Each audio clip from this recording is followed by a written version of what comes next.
Greetings everyone, Chad here with Cruiseville. Sorry about the wind, it's blowing pretty hard. I'm not sorry about those wind chimes though. We got a few of those Corinthian bells, they're pretty.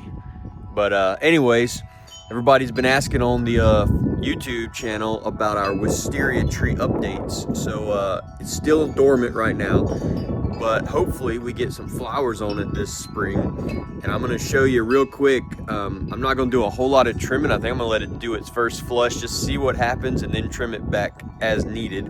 But I'll give you a quick update. So here we go. And if you hear those geese in the background, stinking geese, we'll chase them away with the four-wheeler soon. Anyways, let's look. So here it is, folks, the Wisteria tree in all of its glory. You'll notice we have some really high branches. Now I may go ahead and cut those off. Somebody on one of the comments mentioned about tying some of the branches kind of together with some of that covered string and wire, which may be actually a good idea. But we're gonna maybe trim some of the higher ones up here.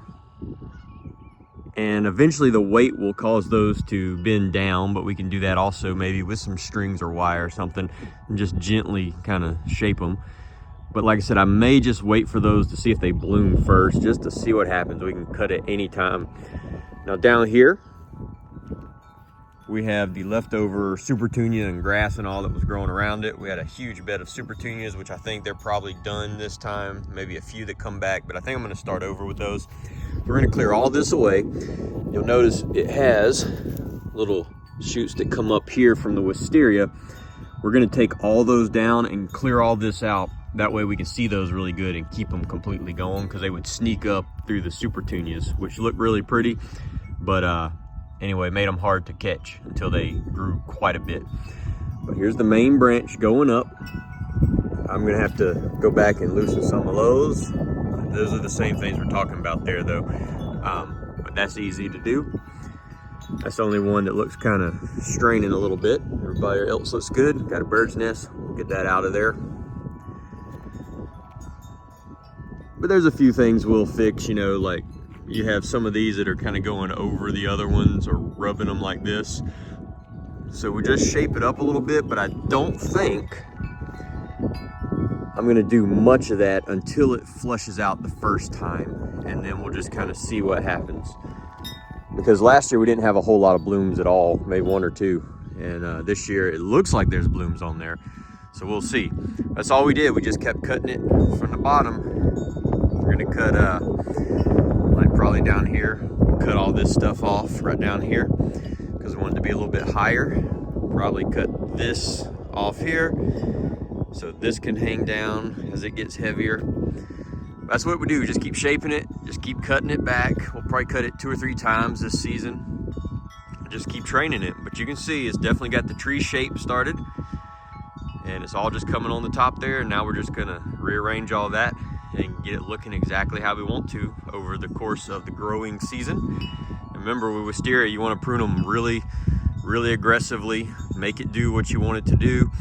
Don't worry, it's gonna grow right back in a few days, and keep those bottom little shoots from coming up too much. There goes that geese. There's a few more out there. They just multiply every day. But that's it. We're gonna start doing a lot of cleanup now. So we have roses to clean up. We have, I think those double play doozies or whatever they're called. We have to get butterfly bushes cut back a little bit, trim up all of these crepe myrtles, just clean them up a little. And probably this year might have to replace some more of the baskets because we did have some snap of cold and we're having some more in a few days. So don't want to do a whole lot. But I'm gonna clean up baskets, pull stuff out, and start over. And then these brown-eyed Susan vines or black-eyed Susan vines, I'm gonna clean all those up first. I think that's the first project today. So let's get to it. Just start cleaning up the flower beds, getting ready for spring. Trim back. Here's some roses to trim back. We'll do a separate video probably of that. The wind is so bad out here. Probably not going to do a lot of talking all the time like today's video, and just do it real fast and start trimming. But you'll be able to see the difference. Those are lantana, by the way. All right, let's get to this. Just pulling it all from the ground. Whatever grows back will grow back, or we'll plant something new. But it came back last year, and as you can see, it was very aggressive. Went all over the place through here. So there's a wisteria update. Now let's clean this up.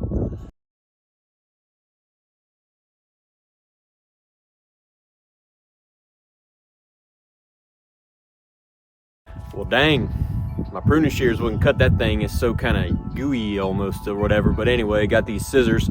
Probably get a blister from doing this over and over, but that's okay. It's worth it. Got to dodge all the dog poop out here too. Our dogs just decided to poop all over the place. All right, let's get to it.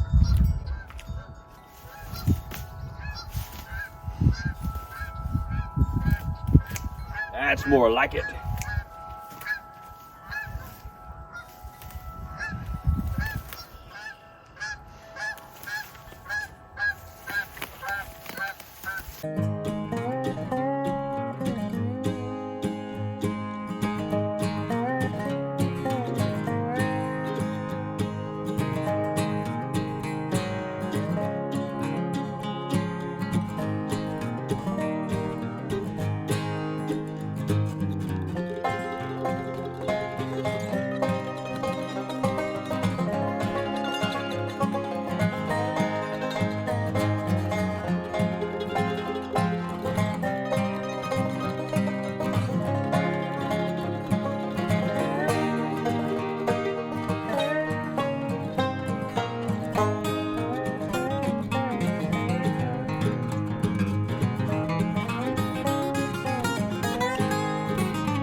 And geese. Well, there you have it. Looks much better. Cleaned it up. I'm not going to clean up all of this mulch here on the ground and all the dead stuff because as you can see, there's some new growth coming. And we got a few more cold days left, so we're going to kind of let that sit on the ground for a while, see where all the new growth is coming. Maybe some will actually come from the pot, but if not, I can either start over or pull all these up out of the ground and kind of lay them back over here so they'll climb up, because once they figure out this is here, they climb up it, as you can see, quite aggressively. They actually go over into these bushes around here. If I let them, they go into the rose bushes in the front. They just kind of go everywhere. Be quiet, geese. I'm trying to talk, little punks. But anyway, right up against the house where it's probably the warmest, got some new growth. As I said, that's all kind of rooted into the ground there too. Got some right here, right there. And as it starts to get warmer, we'll clean this up a little more and more, and then see where everything is and kind of shape it if we can. And if not, like I said, we'll start over and buy one. I actually bought two and put them in here, and that's what made this for the last few years. So I think I'll pop a picture up there, or maybe I've already popped a picture up there of what it looked like in full bloom, but it's pretty impressive. So anyway, looking a lot better. Let's get this stuff out of here, and we'll clean up another part. All right, like the video, subscribe, share it with your friends, all that good stuff. See you soon. Cruiseville Adventures out.